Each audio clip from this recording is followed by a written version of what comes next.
Hello friends, welcome back to my channel. Actually ನಾವಿವತ್ತು ದ್ವಿತೀಯ BA ಅವರ ಸೈಕಾಲಜಿ ಪ್ರಾಕ್ಟಿಕಲ್ ಬುಕ್ನಲ್ಲಿ ಬರುವಂತಹ ಸ್ಟ್ಯಾಟಿಸ್ಟಿಕ್ ಏನಿದೆಯಲ್ಲ ಅದರ ಕುರಿತಾಗಿ ನಿಮಗೆ 10 ಅಂಕದ ಪ್ರಶ್ನೆಗಳನ್ನು ಕೇಳ್ತಾರೆ. ಏನು ಅಂತಂದರೆ, ಮೊದಲನೇದು ಚತುರ್ಥಕ ಚ್ಯುತಿಯನ್ನು ಕಂಡುಹಿಡಿಯಿರಿ ಅಂತ ಹೇಳಿ ಕೇಳ್ತಾರೆ. ಎರಡನೇದು ಮಾನಕ ಚ್ಯುತಿಯನ್ನು ಕಂಡುಹಿಡಿಯೋದಕ್ಕೆ ಕೇಳ್ತಾರೆ. ಸೊ ನಾವು ಇದರಲ್ಲಿ ಯಾವುದಾದ್ರೂ ಒಂದು ಪ್ರಶ್ನೆಗೆ ಉತ್ತರವನ್ನು ಬರೆದ್ರೆ ಸಾಕಾಗುತ್ತೆ. ಇದರಲ್ಲಿ ಎರಡೂ ಕೂಡ ತುಂಬ ಸಿಂಪಲ್ ಆಗಿರುವಂಥದ್ದು. ಅದರಲ್ಲಿ ತುಂಬ ಸಿಂಪಲ್ ಅಂತಂದರೆ ಚತುರ್ಥಕ ಚ್ಯುತಿಯನ್ನು ಕಂಡುಹಿಡಿಯೋದು. ಓನ್ಲಿ 3 ಸ್ಟೆಪ್ಪಲ್ಲಿ ನಾವು ಈ ಒಂದು ಪ್ರಾಬ್ಲಮ್ನ ಕಂಪ್ಲೀಟ್ ಮಾಡ್ಬೋದು. ಇದಕ್ಕೆ 3 ಸೂತ್ರಗಳಿರುತ್ತೆ. ಅದು ಕೂಡ ತುಂಬ ಸಿಂಪಲ್ ಆಗಿರುತ್ತೆ. ಸೊ ನಾವೀಗ ಸ್ಟೆಪ್ ಬೈ ಸ್ಟೆಪ್ ಇದನ್ನು ಹೇಗೆ ಮಾಡೋದು ಅಂತ ಹೇಳಿ ನೋಡ್ತಾ ಹೋಗೋಣ. ನಾನು ನಿಮ್ಮ ಹಳೆಯ ಪ್ರಶ್ನೆ ಪತ್ರಿಕೆಯಲ್ಲಿ ಇದ್ದಂಥ ಒಂದು ಪ್ರಶ್ನೆಯನ್ನು ತಗೊಂಡಿದ್ದೀನಿ. ಏನು ಅಂತಂದರೆ, ಚತುರ್ಥಕ ಚ್ಯುತಿಯನ್ನು ಅಲ್ಲಿ ಪ್ರಶ್ನೆ ಹೇಗಿರುತ್ತೆ ಅಂತಂದರೆ, ನೀವು ಕ್ವಶನ್ ಪೇಪರ್ಗಳನ್ನ ನೋಡಿದರೆ ಗೊತ್ತಾಗಿರುತ್ತೆ. ಈ ಕೆಳಗಿನ ದತ್ತಾಂಶಗಳಿಗೆ ಚತುರ್ಥಕ ಚ್ಯುತಿಯನ್ನು ಕಂಡುಹಿಡಿಯಿರಿ ಅಂತ ಹೇಳಿ ಪ್ರಶ್ನೆಯನ್ನು ಕೇಳಿಬಿಟ್ಟು ಕೆಲವೊಂದಷ್ಟು ನಂಬರ್ಸನ್ನು ಕೊಟ್ಟಿರ್ತಾರೆ. ಹಳೆ ಪ್ರಶ್ನೆ ಪತ್ರಿಕೆಗಳನ್ನು ಯಾರೆಲ್ಲ ನೋಡಿದ್ದೀರಾ ಅಂಥವ್ರಿಗೆ ಗೊತ್ತಿರುತ್ತೆ. ಸೊ ನಾವಿಲ್ಲಿ ಒಂದು ದತ್ತಾಂಶವನ್ನು ಕೊಟ್ಟಿದ್ದಾರೆ. ಏನಂತ ಕೊಟ್ಟಿದ್ದಾರೆ? 18, 16, 11, 12, 20, 13 ಮತ್ತು 10 ಈ ಒಂದು ದತ್ತಾಂಶವನ್ನು ಕೊಟ್ಟಿದ್ದಾರೆ. ನಾವು ಈ ದತ್ತಾಂಶಕ್ಕೆ ನಾವೇನನ್ನ ಕಂಡುಹಿಡಿಬೇಕು? ಚತುರ್ಥಕ ಚ್ಯುತಿಯನ್ನು ಕಂಡುಹಿಡಿಬೇಕಾಗತ್ತೆ. ಇದನ್ನು ಹೇಗೆ ಮಾಡೋದು ಅಂತ ಹೇಳಿ ನೋಡೋದಾದರೆ, ಫಸ್ಟ್ ಸ್ಟೆಪ್ ಏನು ಅಂತಂದರೆ ವೆರಿ ಸಿಂಪಲ್ಲು. ಏರಿಕೆ ಕ್ರಮ ಅಥವಾ ಅಸೆಂಡಿಂಗ್ ಆರ್ಡರಲ್ಲಿ ನಾವು ಈ ಒಂದು ದತ್ತಾಂಶವನ್ನು ಬರೆದುಕೊಳ್ಳಬೇಕು. ಇದರಲ್ಲಿ ಯಾವುದು ತುಂಬ ಚಿಕ್ಕ ಸಂಖ್ಯೆ ಅಂತ ಹೇಳಿ ನೋಡಿದ್ರೆ 10 ಇದೆ. ಈಗ 10 ಆದಮೇಲೆ 11, ಆಮೇಲೆ 12, ಆಮೇಲೆ 13, ಆಮೇಲೆ 14 ಇಲ್ಲ, 15 ಇಲ್ಲ, 16, ಆಮೇಲೆ 17 ಇಲ್ಲ, 18, ಆಮೇಲೆ 19 ಇಲ್ಲ, 20. ಇಲ್ಲಿ ಎಷ್ಟು ಸಂಖ್ಯೆಗಳಿದೆ? 1, 2, 3, 4, 5, 6, 7 ಸಂಖ್ಯೆಗಳಿದೆ. ಇಲ್ಲೂ ಅಷ್ಟೇ ಇದೆ, ನೋಡೋಣ. 1, 2, 3, 4, 5, 6, 7 ಒಟ್ಟು ಎಷ್ಟಿದೆ? 7 ಸಂಖ್ಯೆಗಳು ಇಲ್ಲಿದೆ. ನಾವು ಅದನ್ನು 7 ಬರ್ಕೊಂಡಿದ್ದೀವಿ. ನೆಕ್ಸ್ಟ್ ಏನು ಮಾಡಬೇಕು ಅಂತಂದರೆ, ಎನ್ ಎಷ್ಟಿದೆ ಅಂತ ಹೇಳಿ ನಾವು ನೋಡ್ಕೊಬೇಕು. ನಾನೀಗಾಗಲೇ ಲೆಕ್ಕ ಮಾಡಿ ಹೇಳಿದೆ. ಎನ್ ಅಂತ ಅಂದರೆ ಏನು ಅಂತ ಗೊತ್ತಿದೆಯಲ್ಲ ನಿಮಗೆ?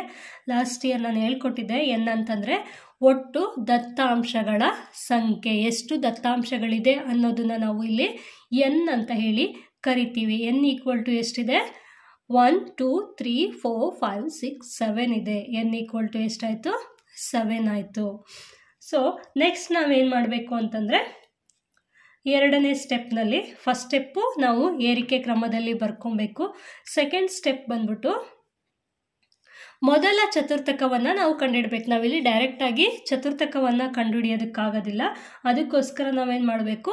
ಮೊದಲ ಚತುರ್ಥಕವನ್ನು ಕಂಡುಹಿಡಿಬೇಕು. ಇದನ್ನು ನಾವು ಏನಂತ ಕರಿತೀವಿ ಅಂತಂದರೆ Q1 ಅಂತ ಹೇಳಿ ಕರಿತೀವಿ. ಇದನ್ನು ಮೊದಲ ಸ್ಟೆಪ್ಪಲ್ಲಿ ನಾವು ಮಾಡ್ಕೊಬೇಕು. ಇದನ್ನು ಹೇಗೆ ಕಂಡುಹಿಡಿಯೋದು? ಅದಕ್ಕೆ ಒಂದು ಸೂತ್ರ ಅಥವಾ ಫಾರ್ಮುಲಾವನ್ನು ನಾವು ತಿಳ್ಕೊಬೇಕಾಗತ್ತೆ. ಅದು ಏನು ಅಂತಂದರೆ Q1 equal to N plus 1, ಇದನ್ನು ಬ್ರಾಕೆಟಲ್ಲಿ ಹಾಕ್ಕೊಳ್ಳಿ, ಡಿವೈಡೆಡ್ ಬೈ 4.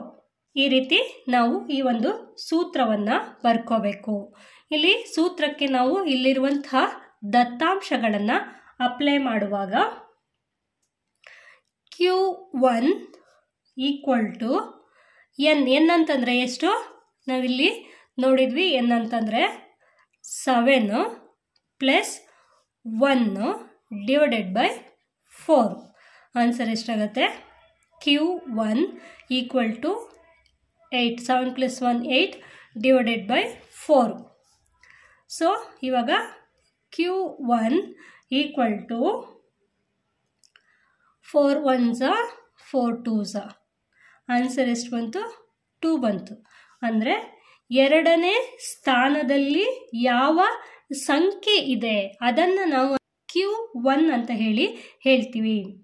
ಎರಡನೇ ಸ್ಥಾನದ ಇದನ್ನೆಲ್ಲ ನೀವೇನು ಬರಿಬೇಕು ಅಂತ ಏನಿಲ್ಲ, ನಾನು ನಿಮ್ಗೆ ಅರ್ಥ ಆಗಲಿ ಅನ್ನೋದಕ್ಕೋಸ್ಕರ ಇದನ್ನು ಬರಿತಾ ಇರೋದು.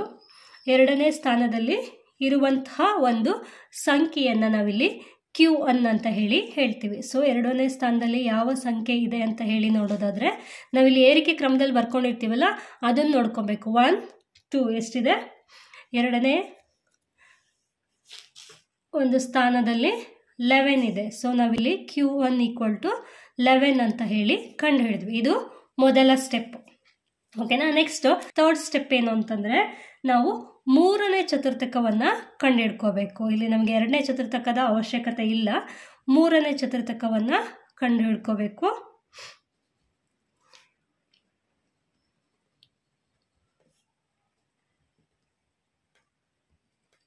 ಮೂರನೇ ಚತುರ್ಥಕ ಇದನ್ನು ನಾವೇನಂತ ಕರಿತೀವಿ? Q3 ಅಂತ ಹೇಳಿ ಕರಿತೀವಿ. ಮೂರನೇ ಚತುರ್ಥಕವನ್ನು ನಾವು Q3 ಅಂತ ಹೇಳಿ ಕರಿತೀವಿ. ಈಗ ನಾವು ಮೂರನೇ ಚತುರ್ಥಕವನ್ನು ಕಂಡುಹಿಡಿಬೇಕು. ಅದಕ್ಕೆ ನಾವು ಒಂದು ಸೂತ್ರವನ್ನು ಅಪ್ಲೈ ಮಾಡ್ಕೊಬೇಕು. ಆ ಸೂತ್ರ ಏನು ಅಂತಂದರೆ, ಸೂತ್ರಗಳನ್ನು ಕರೆಕ್ಟಾಗಿ ನೆನ್ಪಿಟ್ಕೊಳ್ಳಿ, ಯಾವುದೇ ರೀತಿ ಮೆಸ್ಅಪ್ ಮಾಡ್ಕೊಬೇಡಿ. ಮೊದಲನೇದನ್ನು ಕಂಡುಹಿಡಿಯೋದಕ್ಕೆ ನಾವು n+1 ಅಂತ ಹೇಳಿ ಯೂಸ್ ಮಾಡ್ತೀವಿ. ಮೂರನೇದನ್ನ ಕಂಡುಹಿಡಿಯೋದಕ್ಕೆ ನಾವು ವೆರಿ ಸಿಂಪಲ್ Q3 = 3. ನಾವೀಗ ಯಾವುದನ್ನು ಕಂಡುಹಿಡಿತಾ ಇದ್ದೀವಿ? ಮೂರನೇದನ್ನ ಕಂಡುಹಿಡಿತಾ ಇದ್ದೀವಿ, ಮೂರನೇ ಚತುರ್ಥಕವನ್ನು. ಹಾಗಾಗಿ ಇಲ್ಲಿ 3 ಅಂತ ಹಾಕ್ತೀವಿ, ಇಂಟು ಅಥವಾ ಬ್ರಾಕೆಟಲ್ಲಿ ನೀವು ಇಲ್ಲಿ ಫಸ್ಟಿಂದ ಏನಿತ್ತಲ್ವಾ ಸೂತ್ರ ಅದನ್ನೇ ಅಪ್ಲೈ ಮಾಡ್ತೀರಾ. Divided by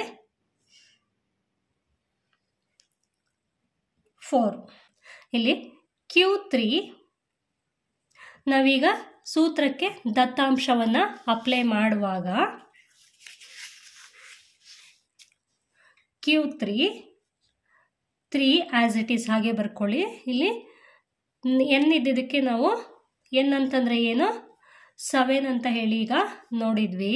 7 + 1 close the bracket divided by 4. So Q3 = 3 ಹಾಗೆ ಬರ್ಕೊಳ್ಳಿ, ಇಂಟು ಅಥವಾ ಬ್ರಾಕೆಟಲ್ಲಿ ಇದ್ದಿದ್ದನ್ನು ನಾವು ಫಸ್ಟ್ ಆ್ಯಡ್ ಮಾಡ್ಕೋತಾ ಇದ್ದೀವಿ. 7 + 1 = 8 ಡಿವೈಡೆಡ್ ಬೈ 4. ನೆಕ್ಸ್ಟ್ Q3 = 3 × 8 ನಾವು ಮಾಡಬೇಕು. 8 3s 24 ಡಿವೈಡೆಡ್ ಬೈ 4 ಅಂತ ಹೇಳಿ ಮಾಡಿದ್ರೆ Q3 = 4 1s 4 6 24. ಸೊ ನಮಗೀಗೇನು ಸಿಕ್ತು? ಆರನೇ ಸ್ಥಾನದಲ್ಲಿ ಯಾವ ಸಂಖ್ಯೆ ಇದೆ ಅದನ್ನು ನಾವು Q3 ಅಂತ ಹೇಳಿ ಕರಿತೀವಿ. ನಾವಿಲ್ಲಿ ಆರನೇ ಸ್ಥಾನವನ್ನು ನೋಡೋದಾದರೆ 1 2 3 4 5 6. ಆರನೇ ಸ್ಥಾನದಲ್ಲಿ ಎಷ್ಟಿದೆ? 18 ಇದೆ. ಸೊ ನಮಗೆ Q3 = ಎಷ್ಟು? 18. ಈಗ ನಮಗೇನು ಸಿಕ್ಕಿದೆ? Q1 ಸಿಕ್ಕಿದೆ, ಹಾಗೆಯೇ Q3 ಸಿಕ್ಕಿದೆ. ಇದನ್ನು ನೀವು ಆನ್ಸರ್ನ ಬರಿಬೇಕಾದ್ರೆ ಈ ರೀತಿ ಮಾರ್ಕ್ ಮಾಡಬೇಕು. ಅವ್ರಿಗೆ ಉತ್ತರ ಗೊತ್ತಾಗಬೇಕಲ್ವ, ಅವ್ರು ನಿಮ್ಮದೆಲ್ಲ ಎಕ್ಸ್ಪ್ಲನೇಷನನ್ನು ನೋಡೋದಿಲ್ಲ, ಡೈರೆಕ್ಟ್ ಅವ್ರ ಉತ್ತರವನ್ನು ಮಾತ್ರ ನೋಡ್ತಾರೆ. ಹಾಗಾಗಿ ಇದನ್ನು ಬಾಕ್ಸ್ ಹಾಕಿ ಮೆನ್ಷನ್ ಮಾಡಿ, ಆವಾಗ ಅವ್ರು ಈಸಿಯಾಗಿ ಫೈಂಡ್ ಔಟ್ ಮಾಡೋದಕ್ಕೆ ಸುಲಭ ಆಗುತ್ತೆ. ನಾಲ್ಕನೇ ಹಂತದಲ್ಲಿ ನೋಡೋದಾದರೆ ಫೋರ್ತ್ ಸ್ಟೆಪ್ ಏನು ಅಂತಂದರೆ, ನಾವೀಗ ಡೈರೆಕ್ಟು ಆನ್ಸರನ್ನು ಯಾವುದು ನಾವು ಪ್ರಾಬ್ಲಮನ್ನು ಸಾಲ್ವ್ ಮಾಡಬೇಕಿತ್ತು, ಚತುರ್ಥಕ ಚ್ಯುತಿಯನ್ನು ಕಂಡುಹಿಡಬೇಕಿತ್ತು. ನಾವೀಗ ಬಂದ್ವಿ ಚತುರ್ಥಕ ಚ್ಯುತಿಯನ್ನು ಕಂಡು ಹಿಡಿಯೋದಕ್ಕೆ. ಈಗ ನಾಲ್ಕನೇ ಸ್ಟೆಪ್ನಲ್ಲಿ ನಾವು ಚತುರ್ಥಕ ಚ್ಯುತಿಯನ್ನು ಕಂಡು ಹಿಡಿತಾ ಇದ್ದೀವಿ. ಇದನ್ನು ನಾವು ಏನಂತ ಕರಿತೀವಿ ಅಂತಂದರೆ Q4 ಅಂತ ಹೇಳಿ ಕರಿತೀವಿ. ಇಲ್ಲಿ ಸೂತ್ರ ಏನು ಅಂತ ಹೇಳಿ ನೋಡೋದಾದರೆ, ಇಲ್ಲಿ Q4ನ ಸೂತ್ರವನ್ನು ನೋಡೋದಾದರೆ, ಸೂತ್ರ Q4 = Q3.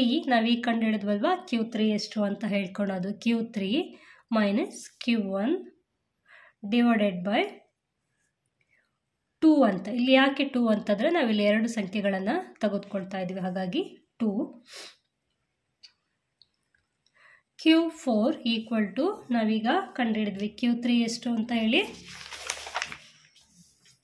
Q3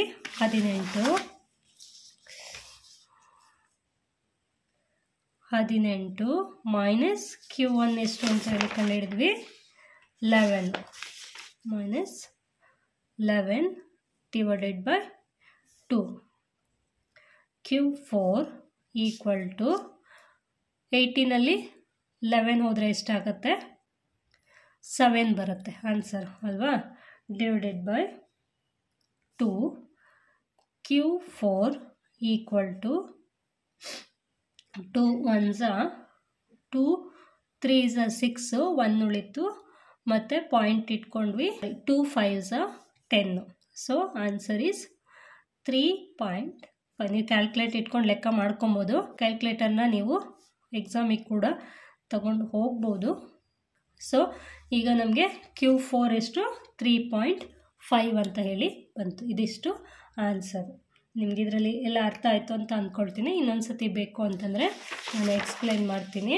ನೋಡಿ, ಚತುರ್ಥಕ ಚ್ಯುತಿಯನ್ನು ಕಂಡುಹಿಡಿಯಿರಿ ಅಂತ ಹೇಳಿ ಒಂದಷ್ಟು ದತ್ತಾಂಶಗಳನ್ನು ಕೊಟ್ಟಿರ್ತಾರೆ. ಫಸ್ಟ್ ಸ್ಟೆಪ್ ನಾವೇನು ಮಾಡ್ಕೊಬೇಕು ಅಂದರೆ ಈ ದತ್ತಾಂಶಗಳನ್ನು ಏರಿಕೆ ಕ್ರಮ ಅಥವಾ ಅಸೆಂಡಿಂಗ್ ಆರ್ಡರಲ್ಲಿ ನಾವು ಬರ್ಕೋಬೇಕಾಗತ್ತೆ. ಹಾಗೆಯೇ ಇದು ಎಷ್ಟು ದತ್ತಾಂಶಗಳ ಸಂಖ್ಯೆ ಎಷ್ಟಿದೆ ಅನ್ನೋದನ್ನು, ಒಟ್ಟು ಸಂಖ್ಯೆ ಎಷ್ಟಿದೆ ಅನ್ನೋದನ್ನು ನಾವಿಲ್ಲಿ n ಅಂತ ಹೇಳಿ ಕರಿತೀವಿ. n ಎಷ್ಟಿದೆ ಇಲ್ಲಿ 7 ಇದೆ. ಫಸ್ಟ್ ಸ್ಟೆಪ್ಪಲ್ಲಿ ನಾವು Q1 ಅಥವಾ ಮೊದಲ ಚತುರ್ಥಕವನ್ನು ಕಂಡು ಹಿಡ್ಕೋಬೇಕಾಗತ್ತೆ. ಅದಕ್ಕೆ ನಾವು ಒಂದು ಸೂತ್ರವನ್ನು ಅಪ್ಲೈ ಮಾಡಬೇಕು. ಅದು ಬಂದ್ಬಿಟ್ಟು Q1 ಈಕ್ವಲ್ ಟು ಬ್ರಾಕೆಟಲ್ಲಿ n+1 ಡಿವೈಡೆಡ್ ಬೈ 4 ಅಂತ ಹೇಳಿ ಸೂತ್ರ ಇರುತ್ತೆ ಅಥವಾ ಫಾರ್ಮುಲಾ ಇರುತ್ತೆ. ಅದನ್ನು Q1 ಈಕ್ವಲ್ ಟು ಫಾರ್ಮುಲಕ್ಕೆ ದತ್ತಾಂಶಗಳನ್ನು ಅಪ್ಲೈ ಮಾಡಿದಾಗ n ಅಂತ ಅಂದರೆ 7 ಅಂತ ಹೇಳಿ ಗೊತ್ತಿತ್ತು ನಮಗೆ. ಸೊ 7 ಹಾಕಿದ್ವಿ, +1 divided by 4 as it is ಬರ್ಕೊಂಡಿದ್ವಿ. ಅದಾದ ನಂತರ Q1 equal to 7 + 1 equal to ಎಷ್ಟಾಗುತ್ತೆ 8 ಆಗುತ್ತೆ. 7ಗೆ 1 ಆ್ಯಡ್ ಮಾಡಿದಾಗ 8 ಆಗುತ್ತೆ, ಡಿವೈಡೆಡ್ ಬೈ 4. ಸೊ ನಾವಿಲ್ಲಿ Q1 ಈಕ್ವಲ್ ಟು ಎಷ್ಟು ಬರುತ್ತೆ ಅಂತಂದರೆ 4 1s 4 4 2s 8. ಸೊ ಇಲ್ಲಿ 2 ಬಂತು ಆನ್ಸರು. ಈ 2 ನಾವೇನು ಹೇಳ್ತೀವಿ ಅಂತಂದರೆ 2ನೇ ಸ್ಥಾನದಲ್ಲಿರುವಂತಹ ಸಂಖ್ಯೆ ಯಾವ್ದು ಬರುತ್ತೆ ಅದನ್ನು ನಾವು Q1 ಅಂತ ಹೇಳಿ ಕರಿತೀವಿ. ಅದನ್ನು ಮೊದಲ ಚತುರ್ಥಕ ಅಂತ ಹೇಳಿ ಕರಿತೀವಿ. ಸೊ ಇಲ್ಲಿ Q1 ಈಸ್ ಈಕ್ವಲ್ ಟು 2ನೇ ಸ್ಥಾನದಲ್ಲಿರುವಂತಹ ಸಂಖ್ಯೆ ಅಂತಂದರೆ 11. ಹಾಗಾಗಿ ನಮಗೆ Q1 ಎಷ್ಟು ಬಂತು 11 ಬಂತು. ಮೂರನೇ ಸ್ಟೆಪ್ನಲ್ಲಿ ನಾವು ನೋಡೋದಾದರೆ ಮೂರನೇ ಚತುರ್ಥಕವನ್ನು ನಾವು ಕಂಡುಹಿಡಿಬೇಕು. ಮೂರನೇ ಸ್ಟೆಪ್ನಲ್ಲಿ ಮೂರನೇ ಚತುರ್ಥಕವನ್ನು ಕಂಡುಹಿಡಿಬೇಕು. ಇದನ್ನು ನಾವು ಏನಂತ ಕರಿತೀವಿ ಅಂತಂದರೆ Q3 ಅಂತ ಹೇಳಿ ಕರಿತೀವಿ. ಅದಕ್ಕೆ ನಾವು ಸೂತ್ರವನ್ನು ಅಪ್ಲೈ ಮಾಡೋದಾದರೆ Q3 is equal to 3 open the bracket n+1 close the bracket divided by 4. ಬ್ರಾಕೆಟಲ್ಲಿ n+1 ಡಿವೈಡೆಡ್ ಬೈ 4 ಅಂತ ಹೇಳಿ ಹಾಕಿದರೆ Q3 ಈಸ್ ಈಕ್ವಲ್ ಟು ನಾವು ಈ ಸೂತ್ರಕ್ಕೆ ದತ್ತಾಂಶಗಳನ್ನು ಅಪ್ಲೈ ಮಾಡಬೇಕಾಗತ್ತೆ. So Q3 is equal to 3 into 7 ಅಂತಂದರೆ n ಅಂತಂದರೆ ಏನು 7 ಪ್ಲಸ್ 1 ಇಲ್ಲಿ ಸೂತ್ರದಲ್ಲಿ ಏನಿತ್ತು ಅದನ್ನೇ ಹಾಕಿದ್ವಿ, divided by 4. So Q3 is equal to 3ನ ಹಾಗೆ ಬರ್ಕೊಂಡಿದ್ವಿ, 7 + 1 ಅಂತಂದರೆ 8 ಆಯಿತು, ಡಿವೈಡೆಡ್ ಬೈ 4. ಸೊ ಇಲ್ಲಿ Q3 is equal to 8 3s 24 divided by 4 ಆಯಿತು. ಸೊ ನಾವು ಇದನ್ನು ಭಾಗಿಸಿದಾಗ ಅಥವಾ ಡಿವೈಡೆಡ್ ಬೈ ಮಾಡಿದಾಗ 4 1s 4 4 6 24 ಆಗುತ್ತೆ. So Q3 is equal to 6 ಬಂತು. ಸೊ ಅಂತಂದರೆ 6ನೇ ಸ್ಥಾನದಲ್ಲಿ ಯಾವ ಸಂಖ್ಯೆ ಇದೆ ಅದನ್ನು ನಾವು Q3 ಅಂತ ಹೇಳಿ ಕನ್ಸಿಡರ್ ಮಾಡ್ತೀವಿ. ಸೊ ಇಲ್ಲಿ ನಾವು ನೋಡೋದಾದರೆ 1 2 3 4 5 6 6ನೇ ಸ್ಥಾನದಲ್ಲಿ 18 ಇದೆ. ಹಾಗಾಗಿ ನಾವು Q3 ಅಥವಾ ಮೂರನೇ ಚತುರ್ಥಕ, ತೃತೀಯ ಚತುರ್ಥಕ ಅಂತ ಹೇಳಿ 18ಅನ್ನು ಕರಿತೀವಿ. ಸೊ ನೆಕ್ಸ್ಟ್ ಇಲ್ಲಿ ನಾವು ನೋಡೋದಾದರೆ 4ನೇ ಸ್ಟೆಪ್ನಲ್ಲಿ ನಾವು ನೋಡೋದಾದರೆ 4ನೇ ಚತುರ್ಥಕ ಅಥವಾ ಚತುರ್ಥಕ ಚ್ಯುತಿಯನ್ನು ನಾವಿಲ್ಲಿ ಕಂಡುಹಿಡಿಬೇಕಾಗತ್ತೆ. ಅದಕ್ಕೆ ನಾವು ಸೂತ್ರವನ್ನು ಅಪ್ಲೈ ಮಾಡೋದಾದರೆ ಇದನ್ನು ನಾವು ಚತುರ್ಥಕ ಚ್ಯುತಿ ಅಥವಾ Q4 ಅಂತ ಹೇಳಿ ಕರಿತೀವಿ. ಇದಕ್ಕೆ ನಾವು ಸೂತ್ರವನ್ನು ನೋಡೋದಾದರೆ Q4 = Q3 - Q1 / 2 ಅಂತ ಹೇಳಿ ಸೂತ್ರ ಆಗಿರುತ್ತೆ. ಸೊ Q4 = Q3 ಅಂತಂದರೆ ನಾವು ಈಗಾಗಲೇ ಕಂಡಿದ್ವಿ 6ನೇ ಸ್ಥಾನದಲ್ಲಿದ್ದಂತಹ ಸಂಖ್ಯೆ 18 ಮೈನಸ್ Q1 ಅಂತಂದರೆ 2ನೇ ಸ್ಥಾನದಲ್ಲಿ ಇದ್ದಂತಹ ಸಂಖ್ಯೆ 11. ಆ 11ನ್ನು ನಾವಿಲ್ಲಿ ಬರ್ಕೊಂಡಿದ್ವಿ / 2. ಸೊ Q4 = 7 ಅಂತಂದರೆ ಇಲ್ಲಿ 18ನಲ್ಲಿ ನಾವು 11ಅನ್ನು ಮೈನಸ್ ಮಾಡಿದಾಗ 7 ಬಂತು ಆನ್ಸರು / 2 ಅನ್ನು ಹಾಗೆ ಬರ್ಕೊಂಡ್ವಿ. ಸೊ ಇಲ್ಲಿ 2 ಇಂದ ನಾವು 7ಅನ್ನು ಡಿವೈಡ್ ಮಾಡಿದ್ರೆ ಎಷ್ಟು ಬರುತ್ತೆ? 3.5 ಬರುತ್ತೆ. ಸೊ ಇಲ್ಲಿ ಚತುರ್ಥಕ = 3.5 ಅಂತ ಹೇಳಿ ಆಗತ್ತೆ. ಸೊ ಇದಿಷ್ಟು ನಿಮ್ಮ 10 ಅಂಕದ ಪ್ರಶ್ನೆಗೆ ಉತ್ತರ. ವೆರಿ ಸಿಂಪಲ್ ಆಗಿದೆ. ಇಲ್ಲಿ ನಿಮಗೆ ಇಂಪಾರ್ಟೆಂಟಾಗಿ 3 ಸೂತ್ರಗಳನ್ನು ನೀವು ನೆನ್ಪಿಟ್ಕೋಬೇಕು. ಅದರಲ್ಲೂ 2 ಸೂತ್ರ ಅಂತೂ very easy.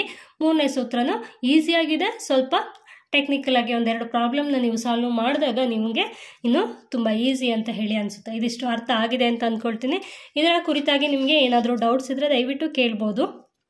So thank you for watching. Keep watching. Take care. Bye.